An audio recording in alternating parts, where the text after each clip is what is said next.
សួស្តីបងប្អូនថ្ងៃនេះខ្ញុំមកថតបង្ហាញពីទុរេនដែលខ្ញុំទើបតែដាំបានមួយសប្តាហ៍ហើយកាលពីថ្ងៃសៅរ៍មុនឥឡូវដល់ថ្ងៃសៅរ៍នេះវិញ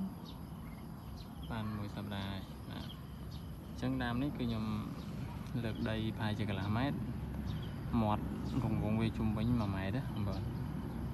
ដីយើងដីភូមិខ្ពស់ស្រាប់អញ្ចឹងអត់ចាំបាច់លើកខ្ពស់ពេកទេតែបើដីស្រែគឺលើកខ្ពស់អាច1ម៉ែត្រជាងទេណានេះដាំសាក់លំអងព្រោះដីធម្មតាយើងអាចដាំដែរឃើញគេដាំតំបន់ភ្នំដីភ្នំដីអញ្ចឹងដីក្រហមដីអញ្ចឹងណាហើយយើងដាំដីធម្មតាម្ដងមើលប្រឹងថែវាមើលតើវាយ៉ាងម៉េចទៅបានមិនត្រូវយ៉ាងយូរ4ឆ្នាំទៀតដឹងគ្នាហើយតើវាយ៉ាងម៉េចផ្លែតែបានធំនឹងផ្លែតែនៅទូចអញ្ចឹងវារស់តាវានៅក្រិនពីទូចអញ្ចឹងតែយើងទិញជីបដោះឬវាដាក់ជួយថែមណាបើដាំអត់ប្រើជីបដោះឬអត់កើតទេวันนี้វាប្រភេទរុក្ខជាតិនេះវាត្រូវការថែទាំខ្លាំងអត់ដូចអីផ្សេងដូចខ្នុរលេខមាននេះស្រួលដាំទេអត់បាក់ទេដីខ្ញុំនេះខ្ញុំដាំខ្នុរដាំមានបានផ្លែហូបចេកមើលល្អបងប្អូនចេកទឿនេះពូជចេកទឿនេះដើម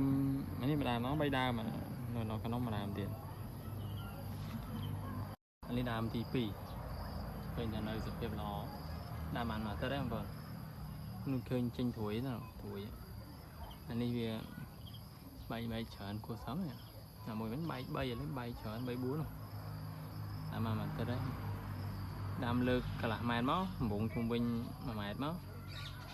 តែនឹងស្នាមនេះមិនកាយទៀតដើមទី2បងប្អូននេះដើមទី2មើលទៅវាស្ទាបស្អាតល្អជាងដើមទី1តែមើលទៅដូចគ្នាគាត់ថានេះវាមិនវាទូចវែងតិច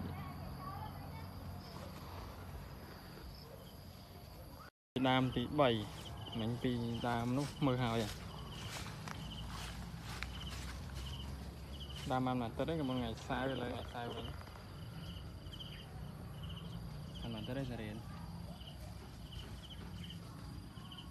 លើកដីប្រហែលកន្លះម៉ែត្របើដីយើងមិនដីខ្សែហ្មងកន្លះម៉ែត្របានដីភូមិវងជុំវិញ1ម៉ែត្រទៅបានអត់ដែលដាំសាក់មើលតែបានផល4ឆ្នាំទៀតដឹងគ្នាអត់តែបានតែធំនឹងបានផ្លែខ្លាយទៅទូចចឹងអត់រੂអាហ្នឹងនឹងមិនអីទេ